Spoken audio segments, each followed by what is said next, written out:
In today's video, I'm going to teach you how to connect a headset to Microsoft Teams. If you want clearer audio for meetings, calls, or online collaboration, connecting a headset the right way can make a big difference. This is especially helpful if you want to reduce background noise, hear other people more clearly, and avoid your computer speakers playing sound out loud during a meeting. I'll walk you through the process in a simple, easy to follow way. First, go to Microsoft Teams in your browser or app and make sure you are on the main Teams screen. Before changing any settings, it's a good idea to have Teams fully loaded so all of the menu options are available and easy to access.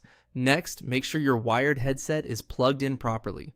This step is important because Microsoft Teams usually needs to detect the device before you can select it in the audio settings.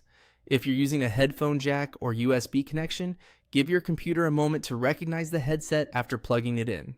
If needed, check that the connection feels secure and that your headset is turned on if it has its own power switch. Once your headset is connected, look to the top right corner of Microsoft Teams and click the three-dot menu. This opens more options for your account and app settings. From that menu, click Settings. This is where Teams lets you customize how audio and other features work. Inside Settings, click Device. This section is where you can manage your audio hardware, including the speakers, microphone, and sometimes camera. For this tutorial, we're focusing on the audio output so that sound from Teams plays through your headset. Under Audio Settings, find the speaker drop-down menu. Click on it and look through the list of available devices. You should see your headset listed there. Select your headset from the menu to make it the active speaker device for Microsoft Teams.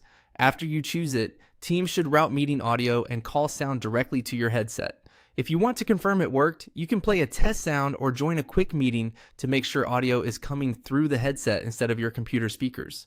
If you don't see your headset right away, try unplugging it and plugging it back in, then return to the drop-down menu and check again. And that's it. Once your headset is selected in the speaker setting, you're ready to use it in Microsoft Teams for clearer, more private audio.